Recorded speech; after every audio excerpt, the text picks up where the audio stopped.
What's going on, dudes and dudettes? It is Deadbolt here, bringing back some more SCP reactions.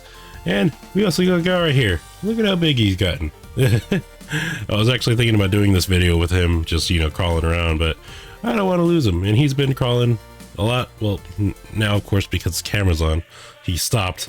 But I'm going to go ahead and put him back in his terrarium now. Isn't that right, boy? Look at him eating. He's such a cute boy. But alrighty. Like I said, this is an SCP reaction, and today we're actually doing something different. It's SCP-4434, the Anglerfish, but it's by a different channel. I've actually never seen this channel. It was a suggestion by Alpha Shocker again. So I don't know SCP-4434, and I don't know this channel, so it's a first on both fronts, Nice. And also, if I sound weird, it's because I'm sick. That's why. So, just if I sound a little different, yeah, I have a cold. It's not COVID, I promise. Yeah, for my prediction for this SCP, it's called the Anglerfish. So, oh, and they have more details right here. Okay, so it's a Euclid class object. Oof. Maybe it's a lantern, right? It's a lantern, and if you go close to it, it teleports you to another dimension where there's something there waiting to eat you. If I had to guess, because why would you call it an anglerfish? It has to be a lure of some sort. And anglerfish, they have that light. This is a light right here. I don't know what it could probably just be a carb, That's what I'm going off of. But all right, guys, let's get into it. Be sure to like and subscribe to Dr. Bob, of course, the original creator. And oh, I zoomed out too much. But alrighty, let's get into it now. Streetlights on this stretch of the old narrow road, which runs through a rural part of West Virginia. A car has gone off the road into a ditch and needs to be pulled out. A common task for this tow truck driver, and he's often in the area doing similar jobs. Though he's never been on this particular road, and he has to keep his eyes peeled for any signs or other markers that might give him an idea of how close he is to his turn. He spots something up ahead, but as he gets closer, he sees that it isn't a road sign, it's a billboard. As he passes by, he can make out the weathered lettering advertising a diner 20 miles down the road. It's supposed to be pancakes. Probably been closed for at least as many years. As he continues driving, he sees more dilapidated billboards, advertising other long-since shuttered businesses like gas stations and auto body shops. But then he sees one on the road ahead of him that's nothing like the others. These kids is not like the other. One of these kids is dead. This one doesn't look old at all. In fact, it looks quite new. He drives by and has to question if he saw it correctly. It seemed like all it said was, "Get away," over and over, and the name of a road. Is that an invitation or a warning? Clearly a warning. Clear what kind of business it might be advertising. He continues driving, but he can't quit thinking about that strange sign. He even feels compelled to turn around so he can get another look at it. But there's no need, because as he rounds a curve, there's another of the same sign. Oh, geez. This time he slows down as he passes to get a better look, and he was right. It just says, "Get away" multiple times with the name of a road. Wagriwal Road. Maybe it's maybe it's not getaway, maybe it's take your family on a getaway, it's what is this? Wagriwal Road, it's like a getaway staycation type event, You don't gotta think so negative, man. But also, I really like the animation. It kind of reminds me of, what's that game? Whack Your Boss a little bit. I like the simple animation. I wish I could do this, honestly. Must be Native American or something.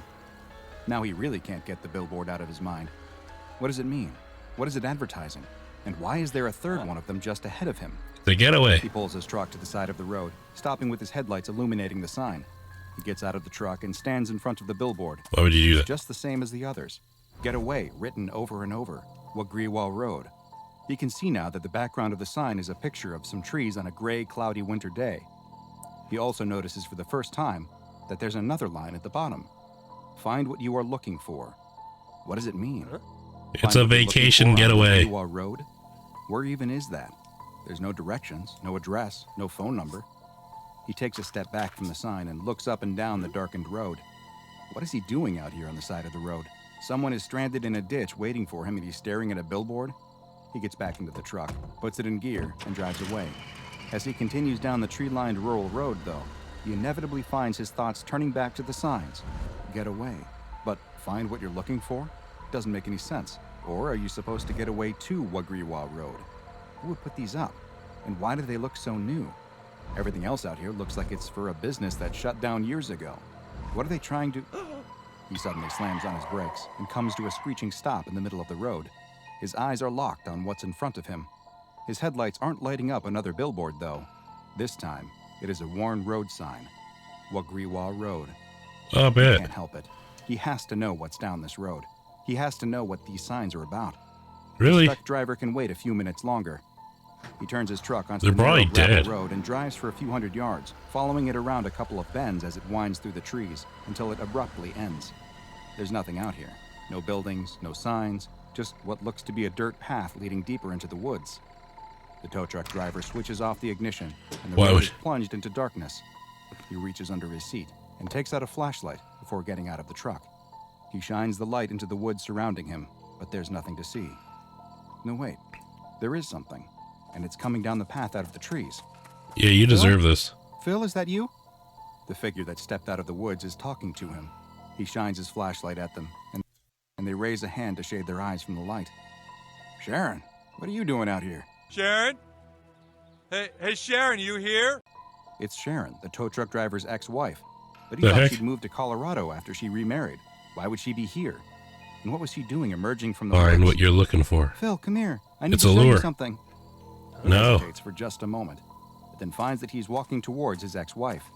Before he can reach her, she turns around and starts walking down the path back into the woods, and he follows. He walks just behind her, his flashlight illuminating the path in front of them. He thinks he hears a rustling coming from the woods next to him and searches the trees with his flashlight, but doesn't see anything. Come on, it's just a little further, she says. Where are we going? What's just a little further? What you're looking for. The woods suddenly open up, and he finds that they are standing in a clearing. She stops walking, and he pauses next to her. He opens his mouth to speak, but she quickly shushes him. Quiet, they're almost here. The tow truck driver looks around, but he doesn't see anything. Just the faint outline of trees that are barely visible on this moonless night. But she quickly shushes him. Quiet, they're almost here. Around, but he doesn't. He turns his head all the way around. In post, I'm definitely going to put a neck crack sound over this. Driver looks around, but he doesn't see anything. Just the faint outline of trees that are barely visible on this moonless night. But then he watches as several creatures begin to emerge out of the woods into the clearing. They're deer? He watches as just a few come towards him at first, but then he notices that they have completely surrounded him. There must be over 20. Turn off your light, she tells him. He obeys, and in the darkness, he can see now that there is something special about these deer. Their eyes are glowing with a pale white light. One of the smaller deer steps forward and cautiously approaches him. He squats down and holds his hand out, showing it that he means it no harm. The deer looks back nervously at a larger one that he thinks must be its mother. It looks like it nods in approval, and the smaller deer moves closer. He can clearly see its big, beautiful doe eyes glow brightly in the dark. You're okay, he says, and leans forward to give it a reassuring pet when...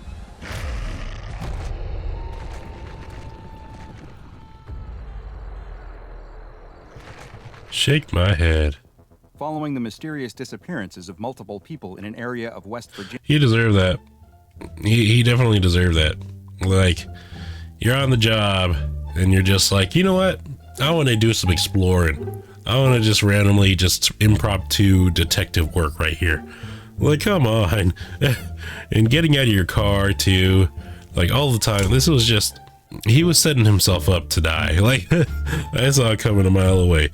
Virginia near the town of Harper's Ferry. The SCP Foundation soon became interested in a particular stretch of road where it appeared that many of those who had gone missing had traveled just prior to their vanishing. Agents were dispatched to the area and immediately detected high levels of thaumaturgic energy, with the epicenter appearing to be on a plot of privately owned land. Investigation of local records revealed that the land was owned by a man named Richard Redkin.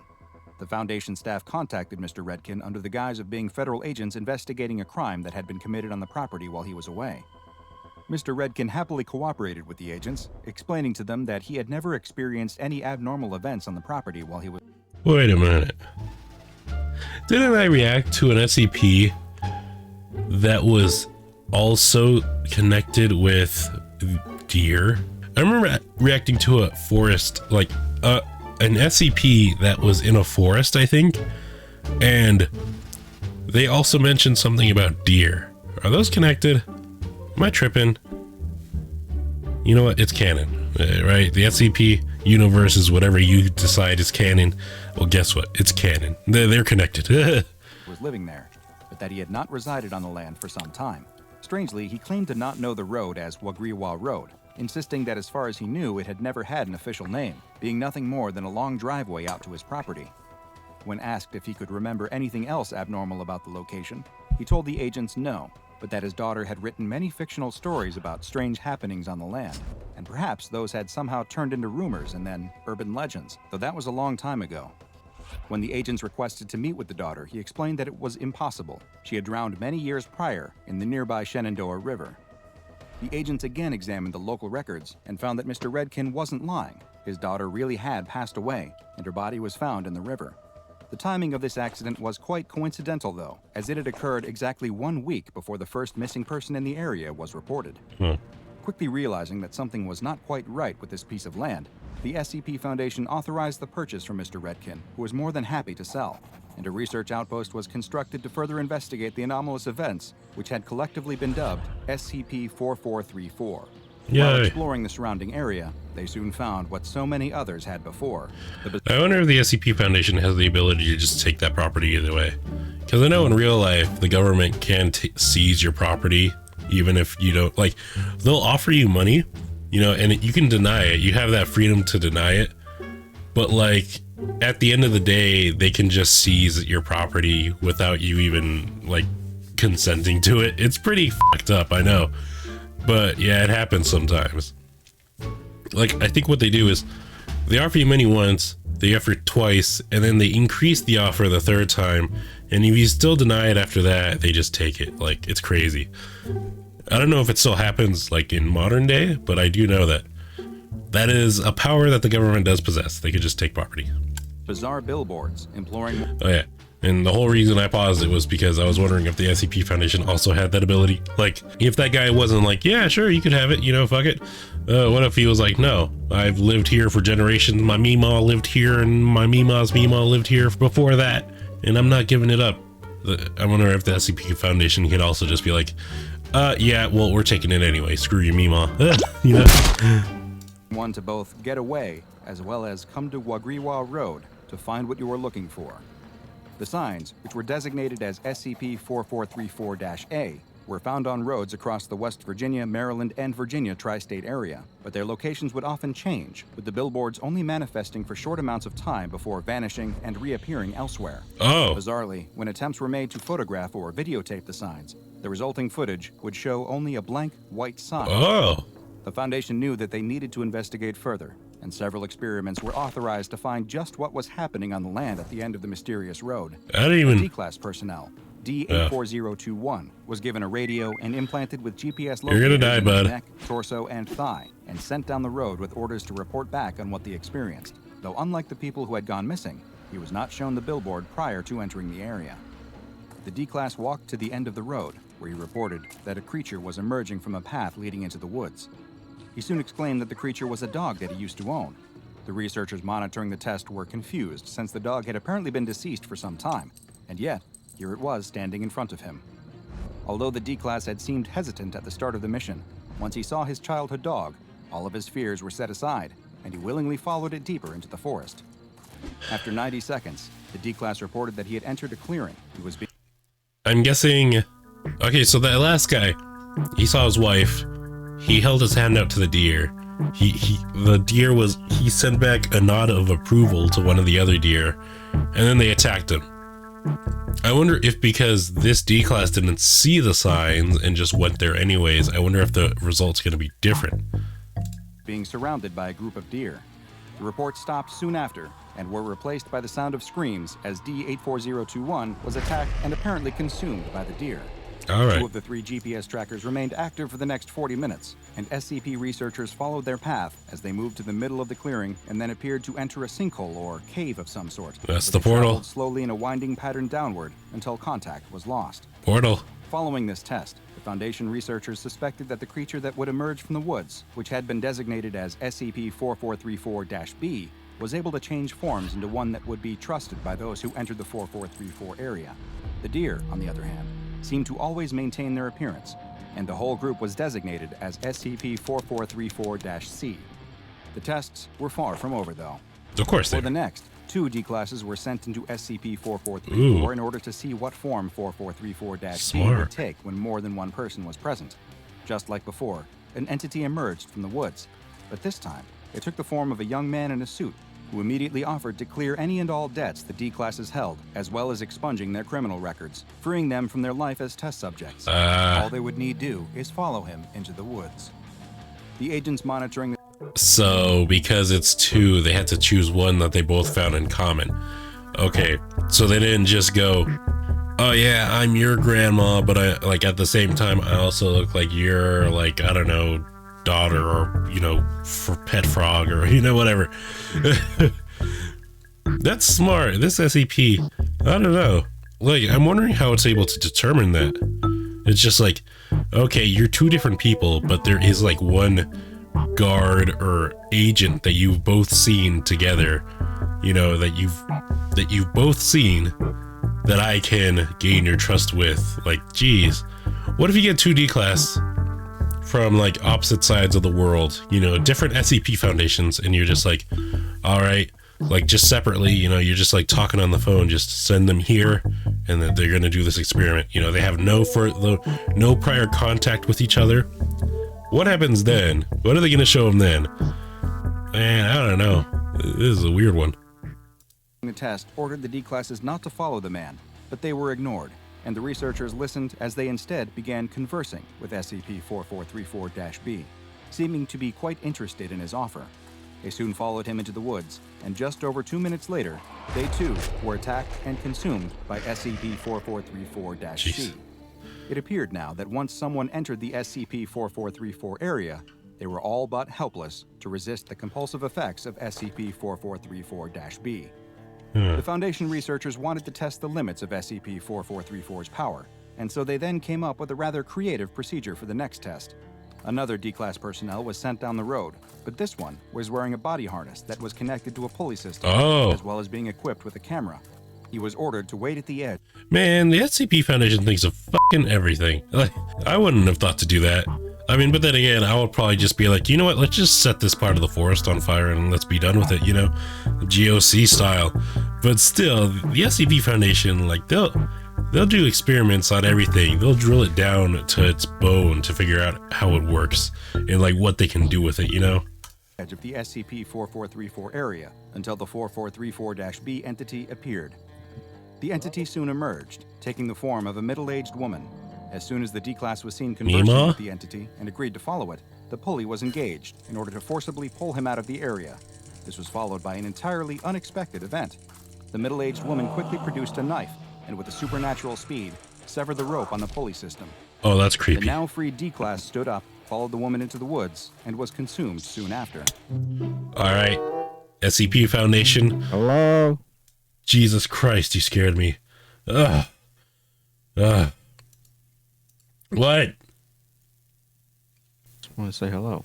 I'm doing a video, hold on. Ugh. Am I in it now since I said hello? Yes, you scared me. Ugh. Oh. I get that a lot. Alright, you have fun then. What was I saying? I don't even know what I was saying. Oh, SCP Foundation. You know, she cut the wire. All right, maybe use like a elevator cable, you know, a chain. Just upgrade it, you know. Get another SCP on this bitch, you know. Freaking, what SCP could probably get him out of this? The shy guy. Okay, shy guy v middle-aged older woman. Mima over here. All right. The researchers were growing frustrated with their lack of advancement in understanding the anomaly, and so for the 4th test, they decided to take quite extreme measures. An SCP? A drone was used to fly over the area, which identified the mouth of the cave that the GPS trackers had been taken into. It was a 3.5-meter wide hole in the ground, too dark to see anything past the entrance, and the drone installed an anchor point in the ground at the mouth of the hole before flying in to explore further. But the signal was almost immediately lost. Progress had been made, though. Yet another D-Class was selected, this time one who had climbing experience. D-84041 was warned in advance that the SCP-4434-B entity would appear to her and would have a compulsive effect, and that she was to ignore them no matter what form they took, and instead proceed as quickly as possible to the cave. But didn't they already establish that's impossible? SCP-4434-D.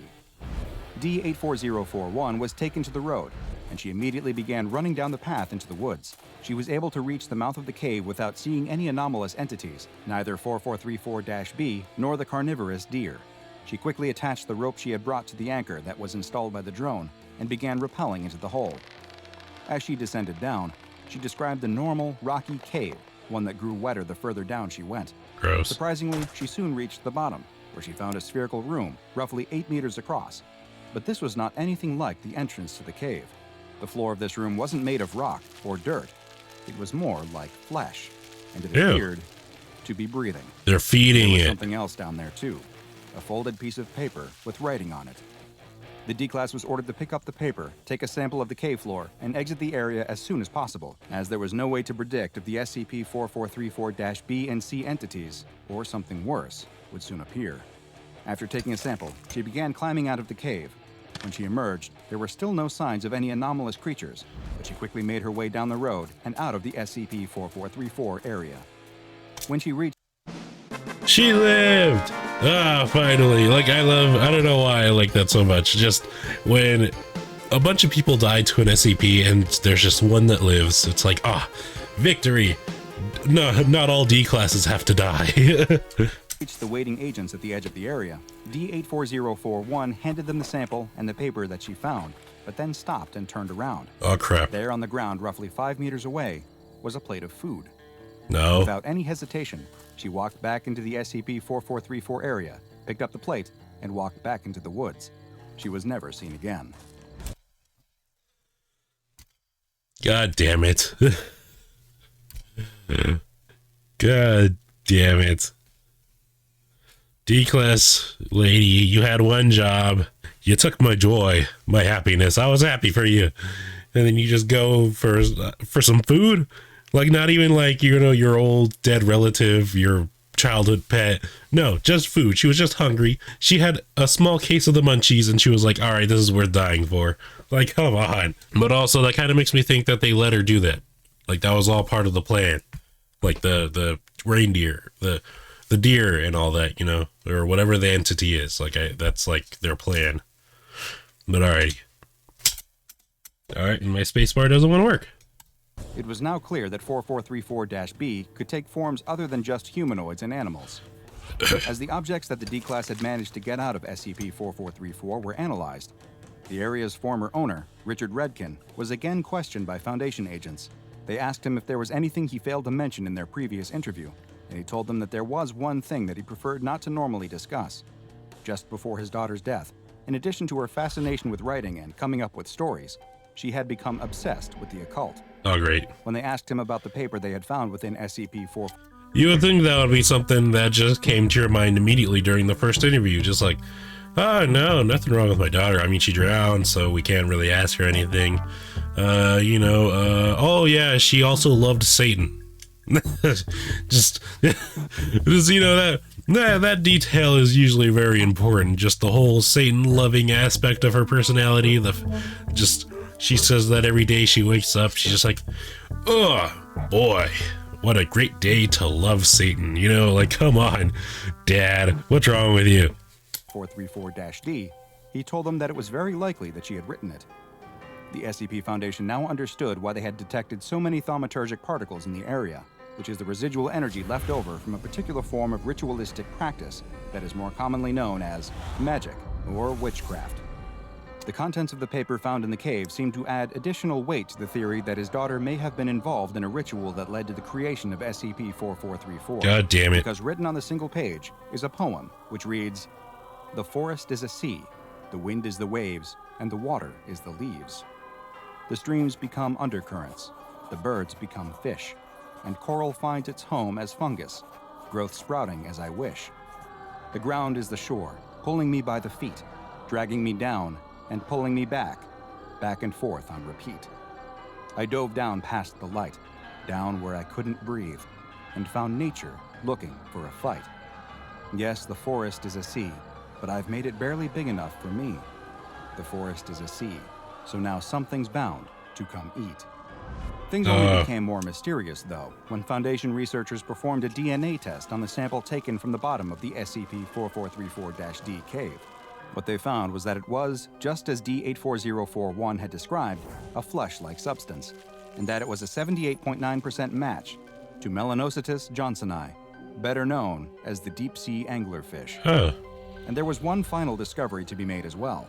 Linguistic teams within the Foundation investigated the name of the road that had appeared on the SCP-4434-A billboards, and discovered that the word was very similar to the Native American Tutelo tribe word Wagriwal, which roughly translates to the phrase, "I have come back."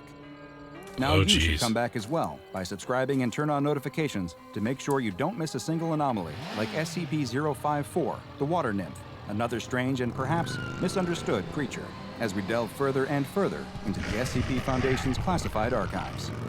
That's creepy. Please don't look at me. Thank God. I really like this. That's my boy, Gormanian Jesus right there, actually. Subscribe to his channel as well. But yeah, this is a really good video.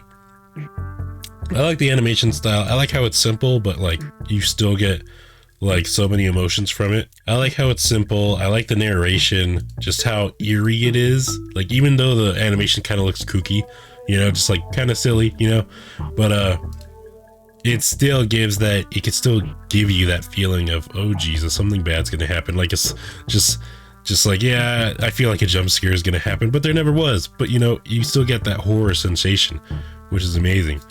And the SCP itself, you know, like, it's still very ominous. Like, there's a lot of discoveries about it, but like there's still some questions to answer, like, why is it an anglerfish?